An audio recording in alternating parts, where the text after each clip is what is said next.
అనగనగా బహుకాలం కిందట కపిలవస్తు అనే రాజ్యం ఉండేది. ఆ రాజ్యానికి రాజు శుద్ధోద్ధనుడు, మహారాణి మాయాదేవి. వీరిద్దరూ రాజ్యాన్ని ఎంతో చక్కగా పాలించేవారు.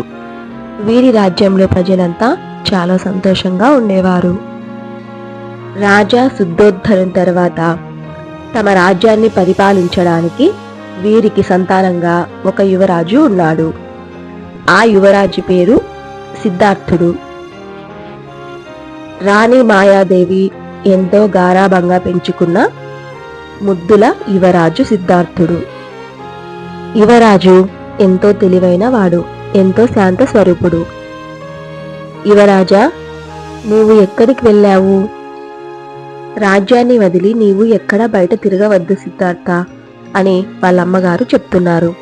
ఇక రాజు, సిద్ధార్థ, నువ్వు రాజ్యాన్ని చాలా చక్కగా పరిపాలించాలని కోరుకుంటున్నాను. రాజు సిద్ధార్థునికి ఎన్నో సుఖాలు ఇచ్చాడు. బాహ్యలోకంలో ఉన్న బాధలు, వేదనలు ఏవి సిద్ధార్థుని కంటపడకుండా చూసుకున్నాడు. సిద్ధార్థునికి రాజ్యం తప్ప బయట ప్రపంచం ఏమీ తెలియకుండా రాజావారు పెంచారు. యువరాజుని బయట ప్రపంచం తెలియకుండా పెంచడానికి గల కారణం, కొన్ని సంవత్సరాల కిందట ఒక జ్యోతిష్యుడు యువరాజు గురించి ఇలా చెప్పాడు. యువరాజు సిద్ధార్థుడు బాధలను, రోగులను చూడకూడదు. ఒకవేళ చూస్తే ఆయన ఒక మహానుభావునిగా మారి సన్యాసం తీసుకుంటాడు అని జ్యోతిష్యుడు చెప్తాడు. అప్పుడు మహారాజు, లేదు, ఇలా జరగకూడదు. నా యువరాజు సన్యాసిగా మారడం నాకు ఇష్టం లేదు. నేను నా కుమారుణ్ణి నా రాజ్యంలో మాత్రమే ఉంచుతాను, బయటకు పంపించను అని చెప్తాడు. ఒకరోజు యువరాజు రాజుకు తెలియకుండా బయట ప్రపంచంలోకి అడుగుపెట్టాడు. అక్కడ సిద్ధార్థుడు 4 దృశ్యాలను చూస్తాడు. ఆ 4 దృశ్యాలు సిద్ధార్థుని జీవితాన్ని మార్చేస్తాయి. అందులో మొదటిది వృద్ధాప్యం. 80-85 ఏళ్ల ముసలి వాళ్ళు నడవడానికి కూడా చేతగాక అలసిపోతూ నడవడం చూస్తాడు. అప్పుడు సిద్ధార్థుడు ఇలా అనుకుంటాడు, ఓహో, మనిషికి ముసలితనం తప్పదనమాట అని అనుకుంటాడు. ఇంకొక చోట ఒక మనిషికి తలకు దెబ్బ తగిలి బాధపడుతూ ఉంటాడు. అతన్ని చూసి సిద్ధార్థుడు ఇలా అనుకుంటాడు, మనిషి శరీరానికి దెబ్బ తగిలితే చాలా బాధ కలుగుతుంది అని అనుకుంటాడు. శరీరానికి ఎక్కడ దెబ్బ తగిలినా నొప్పి కలుగుతుంది, బాధ కలుగుతుంది. ఇవన్నీ మనిషి యొక్క లక్షణాలు అని సిద్ధార్థుడు గమనిస్తాడు. మరొక దృశ్యం మరణం. ఒక పండు ముసలాయన భార్య చనిపోయి ఏడుస్తూ ఉంటాడు. చనిపోయిన ఆ ముసలమ్మను చూసి సిద్ధార్థుడు ఇలా అనుకుంటాడు, మనిషికి ఎప్పటికైనా మరణం తప్పదు. ఈ దేహం ఎప్పటికైనా మట్టిలో కలిసిపోవాల్సిందే అనే విషయాన్ని సిద్ధార్థుడు గమనిస్తాడు. చివరి విషయం సన్యాసి. ఆయన ఎంతో శాంతంగా, నిర్భయంగా సిద్ధార్థునికి కనిపించాడు. ఈ 4 దృశ్యాలు సిద్ధార్థుని మనసులో ఒక ప్రశ్నగా మిగిలాయి. ఇవన్నీ చూసిన తర్వాత సిద్ధార్థుడు రాజ్యానికి వెళ్తాడు. అక్కడ శుద్ధోద్ధనుడు, రాణి మాయాదేవి, ఇంకా సిద్ధార్థుని భార్య యశోధర, ఇక కొడుకు రాహుల్ యువరాజా కోసం ఎదురు చూస్తూ ఉంటారు. రాణి యశోధర ఇలా అడుగుతుంది, యువరాజా, మీరింతసేపు ఎక్కడికి వెళ్ళారు? మన కుమారుడు రాహుల్ మీకోసం ఎదురు చూస్తూ ఉన్నాడు. మన కుమారుడు రాహుల్ పైన మీ ప్రేమ ఎంతో మధురంగా ఉంటుంది అని అంటుంది. కానీ సిద్ధార్థుడు మాత్రం ఇలా ఆలోచిస్తాడు, బయట 4 దృశ్యాలు చూసిన తర్వాత ఇదంతా ఒక మాయ. ఈ మాయకు అర్థమేమిటో నేను తెలుసుకోవాలి అని రాజ్యాన్ని వదిలి రాత్రికి రాత్రే సిద్ధార్థుడు బయలుదేరి అడవిలోకి వెళ్ళిపోయాడు. 6 సంవత్సరాల పాటు అడవిలో కఠిన తపస్సులు చేశాడు. చివరికి జ్యోతిష్యుడు చెప్పిన విధంగా సిద్ధార్థుడు ఎన్నో తపస్సుల తర్వాత ఒక మహానుభావునిగా గౌతమ బుద్ధునిగా మారిపోయాడు.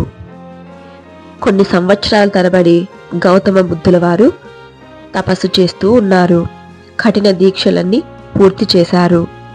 ఇలా దీక్షలు, తపస్సులు, ధ్యానాలు చేసిన తర్వాత మనుషులకు కలిగే బాధలకు మూలం కనుక్కున్నాడు. మన బాధలకు కారణం మన కోరికలే అనే విషయాన్ని ఆయన తెలుసుకున్నాడు. ఒకరోజు గడ్డ ధ్యానంలో ఉండగా ఒక చెట్టు కింద ఆయన జ్ఞానోదయం పొందాడు. ఆ తర్వాత ఆయన బుద్ధుడి జ్ఞానం పొందినవాడు అయ్యాడు. గౌతమ బుద్ధుల వారు ప్రజలకు జ్ఞానబోధ చేయడం మొదలుపెట్టారు. ఆయన బోధనలో ఇలా చెప్తున్నారు: మన జీవితం ఎప్పుడూ బాధతో నిండి ఉంటుంది. మన బాధలకు కారణం కోరికలు. మన కోరికలను మనం ఎంత అదుపు చేయగలుగుతామో మన బాధలను అంత తక్కువ చేసుకోగలం. అష్టాంగ మార్గం ఎంచుకుంటే మనిషి శాంతిని పొందగలడు. మనమెప్పుడు మనసుని, శరీరాన్ని ప్రశాంతంగా ఉంచుకోవాలి. మనసులో ఎటువంటి కుళ్ళు ఉంచుకోకూడదు. ఒక మనిషిని ఎప్పుడూ తక్కువ చేసి మాట్లాడకూడదు. మన మెదడు ఎప్పుడూ జ్ఞానంతో నిండి ఉండాలి. ఎంతో శ్రేష్టకరమైన జ్ఞానాన్ని మనం సంపాదించుకోవాలి అని గౌతమ బుద్ధుల వారు జ్ఞానబోధ చేస్తూ ఉండగా ఒక వ్యక్తి అక్కడికి వచ్చి ఇలా అంటాడు: నీ మాటలు పనికిరానివి. నువ్వు ప్రజలను మోసం చేస్తున్నావు. నీ మాయ మాటలతో ప్రజలను అంధకారంలో పడేస్తున్నావు. నీవు ఒక మోసగాడివి, మాయగాడివి అంటూ గౌతమ బుద్ధుల వారిని దూషించడం మొదలు పెడతాడు. ఇలా ఆ మూర్ఖుడు గౌతమ బుద్ధుల వారిని తిట్టడం మొదలుపెట్టిన తర్వాత గౌతమ బుద్ధుల వారి శిష్యులు ఆ వ్యక్తిపై కోపంగా చూస్తారు. కానీ గౌతమ బుద్ధుల వారు మాత్రం ఎంతో శాంతంగా అతని మాటలు వింటూ ఉంటాడు. కొద్దిసేపటికి ఆ వ్యక్తి తిట్టి తిట్టి అలసిపోయి కూర్చుంటాడు. అప్పుడు గౌతమ బుద్ధుల వారు ఇలా అంటాడు: నీవు ఒకరి కోసం ఒక బహుమతి తీసుకొని వచ్చావు.